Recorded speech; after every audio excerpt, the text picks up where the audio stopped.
Assalamualaikum warahmatullahi wabarakatuh. Jumpa lagi dengan saya di channel Nasruddin Rahmat, dan kali ini kita akan ngobrol-ngobrol santai seputar eh, bagaimana caranya menerbitkan buku dari kumpulan tugas-tugas mahasiswa. Nah, sebelumnya silakan Anda yang belum subscribe ya, subscribe dulu channel ini. Mudah-mudahan bisa bermanfaat untuk Anda semuanya apa yang ada di dalam channel ini.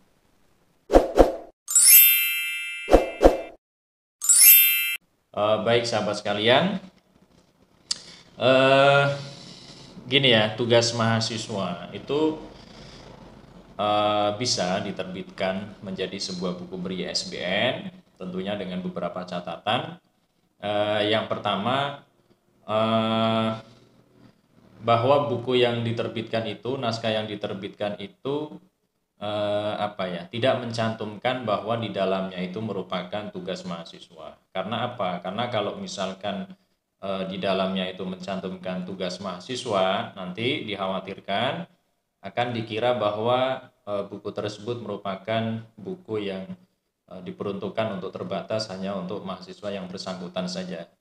Nah, tugas mahasiswa itu bisa diterbitkan manakala di dalam naskah tersebut, di dalam buku tersebut eh, harus meyakinkan bahwa buku yang nantinya akan terbit itu akan dipasarkan secara luas. Jadi jangan sampai di dalamnya itu tertulis bahwa buku tersebut merupakan tugas mahasiswa. Jadi bisa berbentuk misalkan tugas di sini misalkan dia sudah berbentuk book chapter ya, terus kemudian misalkan kumpulan puisi atau kumpulan cerpen, atau misalkan kumpulan isai, atau misalkan buku referensi, itu bisa kalau memang itu bentuknya sudah berbentuk buku yang semestinya yang bisa diterbitkan.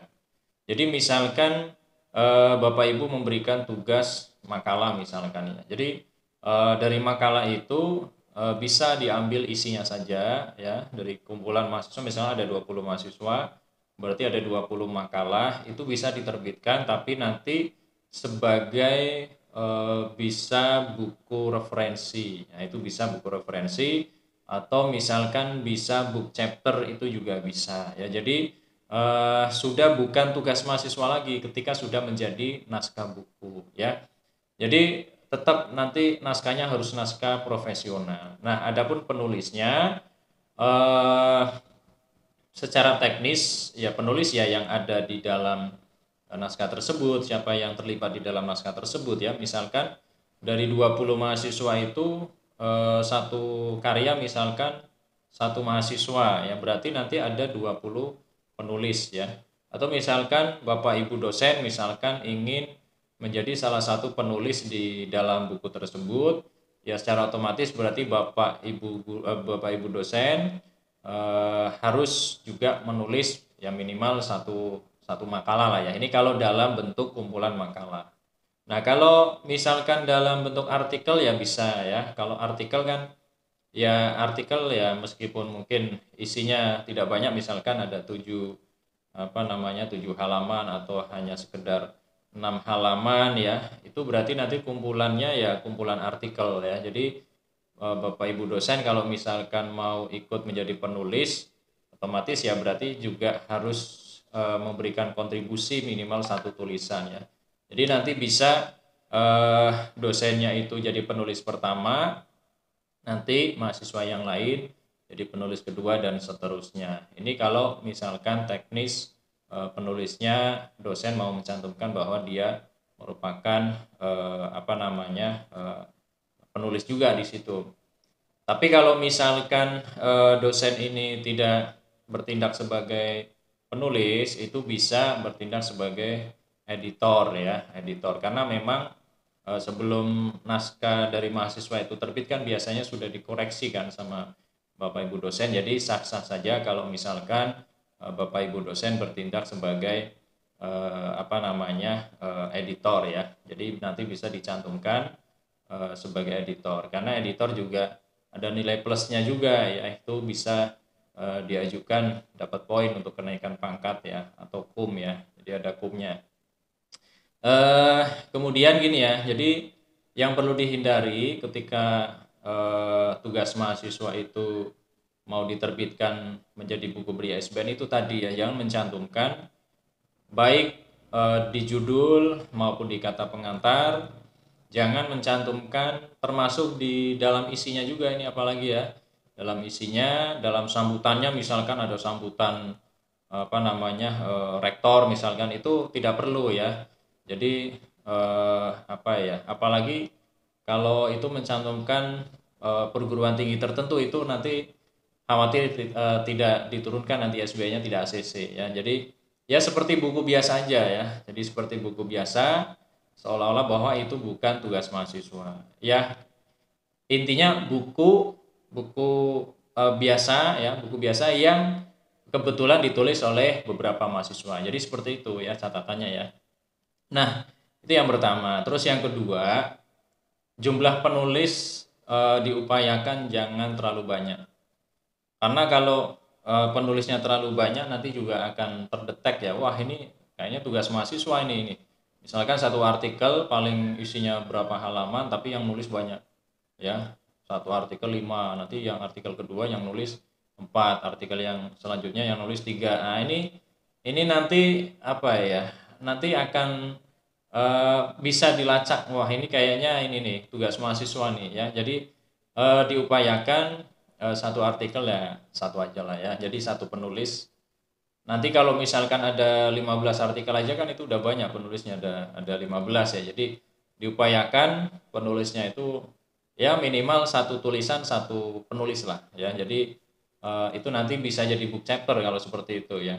Jadi bedanya book chapter dengan book chapter kan penulisnya banyak ya. Jadi karyanya banyak, penulisnya banyak. Bedanya dengan buku yang lain, buku referensi, buku monograf yang kebetulan penulisnya juga banyak. Kalau book chapter itu, bunga rampai itu satu artikel itu satu penulis. Ya, jadi diasumsi ya, bukan diasumsikan ya, tapi juga dicantumkan di situ. Bahkan kalau mau dicantumkan di daftar isi juga nggak masalah ya. Daftar isi misalkan bab 1 apa, penulisnya siapa, bab 2 apa, penulisnya siapa. Itu book chapter seperti itu. Tapi kalau misalkan buku yang lain, buku referensi, buku monograf, atau bahkan mungkin buku ajar kan juga ada yang penulisnya lebih dari 5 kan. Nah, itu bedanya. Kalau buku selain book chapter itu diasumsikan bahwa nulisnya bareng-bareng. Jadi dari awal sampai akhir itu nulisnya bareng-bareng.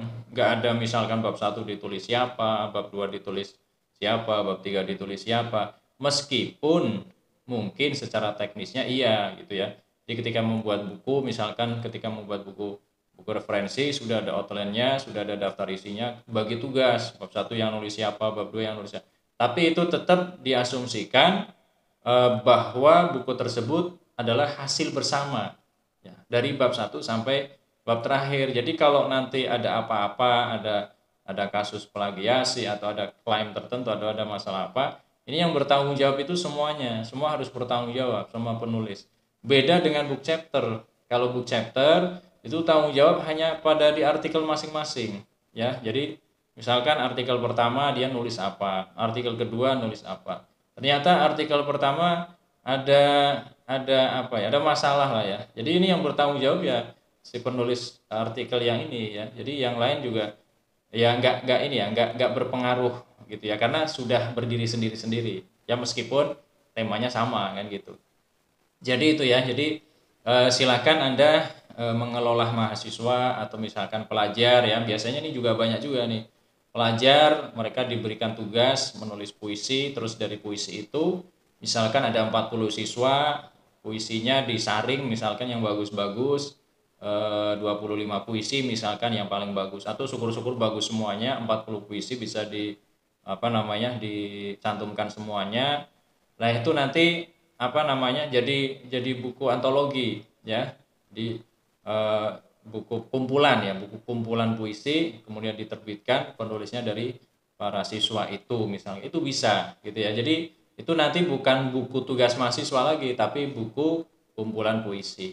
Atau bisa misalkan cerpen, silakan ya. Jadi tugas mahasiswa atau tugas siswa itu bisa diterbitkan menjadi buku, asalkan naskahnya itu sudah diarahkan menjadi buku tertentu ya, misalkan buku referensi, buku monograf, book chapter, atau apa lagi tadi ya, kumpulan puisi, kumpulan cerpen ya, atau yang lainnya ya. Jadi itu ya, jadi Bapak Ibu, jadi biar kita ini jangan sampai sudah repot-repot bikin tapi ternyata ISBN tertolak. Itu yang penting satu itu tadi ya, jangan mencantumkan bahwa buku tersebut merupakan tugas mahasiswa, baik di judul maupun di kata pengantar ya. Tidak perlu ada kata pengantar misalkan yang di situ tertulis kepala sekolah misalkan, atau rektor, atau ketua jurusan, itu tidak perlu. Tapi kalau sebagai pribadi, individu, nggak masalah, misalkan memberikan kata pengantar prof siapa misalkan. Tapi dia tidak mengatasnamakan pimpinan lembaga tertentu. Nggak masalah kalau itu. Apalagi kalau memang si yang memberi kata pengantar ini memang memang apa namanya ahli di bidang itu, nggak masalah ya. Jadi secara pribadi, bukan bukan membawa lembaga, itu bukan.